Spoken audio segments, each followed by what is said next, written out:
bubar. Nabi SAW berceramah sambil mengatakan, ketahuilah kalau orang mukmin meninggal dunia. Siapa itu mukmin teman-teman? Orang yang sudah menjalankan rukun Islam yang 5 dan meyakini ke-6 rukun iman. Kalau antum sholat, Allahu Akbar, Allah ada nggak ya? Malaikat catat nggak ya? Ini benar nggak nanti saya kalau surga di akhirat? Ini masih muslim, belum mukmin.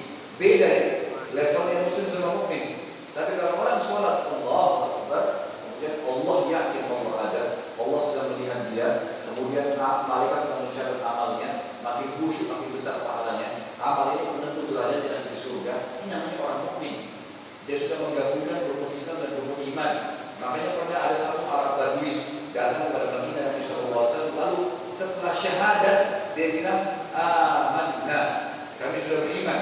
Allah jawab dalam Al-Quran, kullan tu'minu, katakan hai Muhammad, mereka itu belum beriman, walakin qulu aslamna, tapi katakan kami sudah menjadi muslim. Itu benar. Jadi harus digabungin kedua ini. Kata Nabi SAW, kalau orang mukmin meninggal dunia, akan datang kepadanya 3 sosok malaikat. 2 malaikat rahmah, malaikat kasih sayang yang membawa kain kafan dari surga, dan 1 malaikat maut di ubur-ubur kepalanya berkata, ya ayyuhal Tuhan nafsul mutmainnah irji ila rabbika radiyatan mardiyah. Hai jiwa yang tenang, keluarlah kepada rahmat dan karunia Tuhanmu.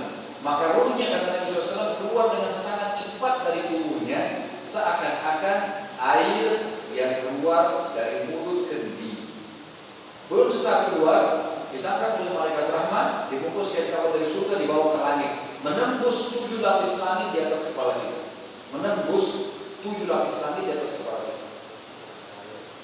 Maka teman-teman sekalian, pada saat itu, ini berarti tadi ada yang saya lupa sampaikan masalah kenapa Allah besar tadi ya.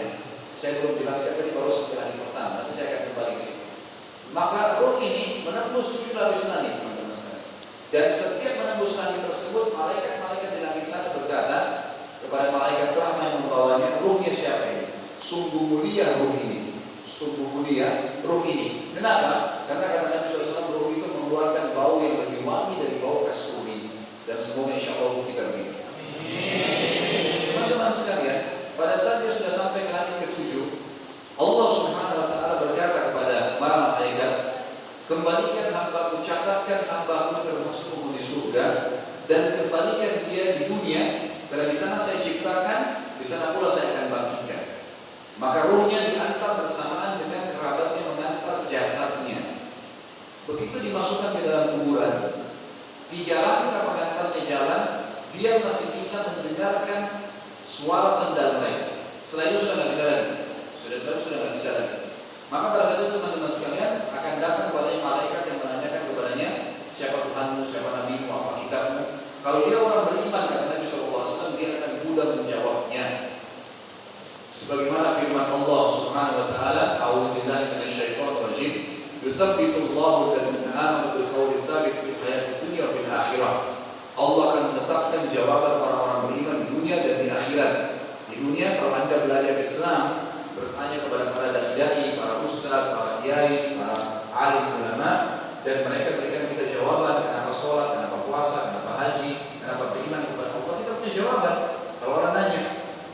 Bahkan kita bisa mengajak mereka juga beriman. Dan juga di akhirat, dalam ayat ini maksudnya kita di kuburan, pertanyaan malaikat di kuburan, dia akan bisa jawab, Tuhanku Allah, Nabi Muhammad, kitab Al-Quran. Kalau dia orang mukmin, lalu kemudian dibukakan baginya pintu neraka, siksaan, pedih, orang pada teriak-teriak. Makanya ketakutan, kata malaikat, lihat dari apa Allah selamatkan dirimu, dari apa Allah selamatkan dirimu. Ditutup, dibuka pintu surga, bayang-bayang, permadani, istana yang luas dan seterusnya. Dia kagum, kata malaikat, ini tempat kau sekarang dan kau akan kekal di dalamnya. Maka si mayit ini pun berdoa mengatakan, ya Allah cepatkan waktu karena aku ingin masuk dalam surgaku. Lalu kemudian datang di sebelahnya orang yang tampan, bersih, orang yang tampan, yang bersih, ya, wangi. Lalu dia kagum.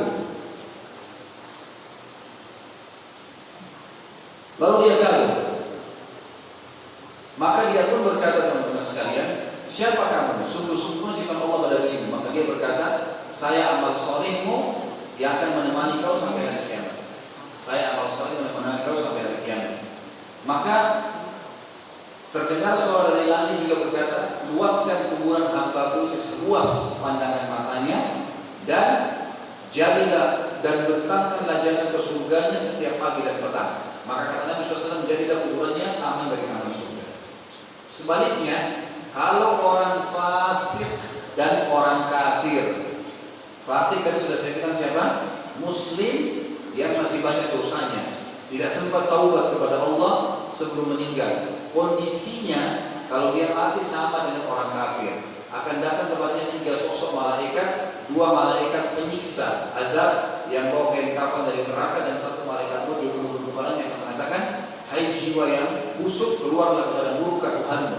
Maka dia pun ketakutan, dia tidak mau keluar ruhnya. Malaikat pun mencambuk wajahnya dan bokongnya dengan keras dan menarik secara paksa ruhnya, sampai seperti ibaratnya bulu domba yang dibasahkan dan dililitkan di pohon berduri, lalu ditarik dengan keras hingga berantakan bulu domba itu. Setelah itu ditangkap oleh malaikat azab, menyiksa, dibungkus kain kafan dari neraka, lalu dibawa ke langit. Baru di langit pertama saja semua malaikat sudah menolak sambil berkata kepada malaikat azab atau penyiksa, ruhnya siapa ini? Suku buruk ruh ini, karena ruh itu mengeluarkan bau lebih busuk daripada bau bangkai. Setelah itu teman-teman sekalian, terdengar suara dari langit, Allah mengatakan, catatkan hamba pun termasuk penghuni neraka dan kembalikan di dunia, sana saya ciptakan, di sana pula saya akan bangkitkan. Maka dikembalikan ruhnya bersama dengan jasadnya diatur oleh kerabatnya. 3 langkah dia masih bisa dengar sendalnya. Setelah itu dia udah nggak bisa dengar lagi. Malaikat datang dan bertanya, siapa Tuhanmu, siapa nabimu, apa kitabmu? Walaupun muslim, ya, tapi fasik, dia tidak bisa jawab. Dia hanya mengatakan innama aqulu kama kana yaqulun nas. Saya nggak tahu, saya cuma ikut-ikut dulu orang pernah bilang apa. Maka kemudian dibukakan baginya pintu surga. Dia kagum lihat surga itu luar biasa. Karena dia kagum lihat itu, maka malaikat mengatakan, lihat dari apa kamu haramkan dirimu. Kamu bisa mau sini, tapi kamu tidak mau. Kamu sendiri yang durhaka. Ditutup, dibuka pintu neraka, siksaan, orang dicincang, orang teriak-teriak. Dia ketakutan. Kata malaikat, ini tempat kau dan kau tidak bisa lepas dari ini. Maka dia pun berdoa kepada Allah mengatakan, ya Allah, jangan cepatkan waktu karena aku tidak ingin masuk ke neraka. Lalu datang di sebelahnya orang yang tampaknya buruk, bau badannya busuk, menakutkan. Saking buruknya sampai orangnya berkata, siapa kamu? Suku buruk ciptaan Allah pada dirimu, pergi dari saya.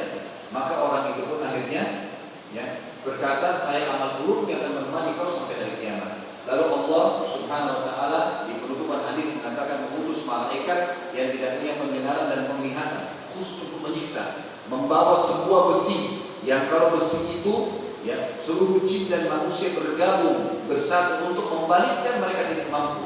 Dihantamkanlah ke orang ini sehingga dia hancur, lalu diutuhkan kembali begitu sampai hari kiamat. Riwayat lain mengatakan dinding kuburannya akan menjepit tubuhnya sampai tulang rusuknya seperti ini. Jadi merapat itu sama dengan tulang rusuknya, kemudian dibutuhkan lagi begitu terus. Kata ulama hadis digabung dua-duanya, sambil dipukul, sambil diremukin, hancur, diulangi lagi begitu sampai hari kiamat. Dan inilah keadaan alam barzakh.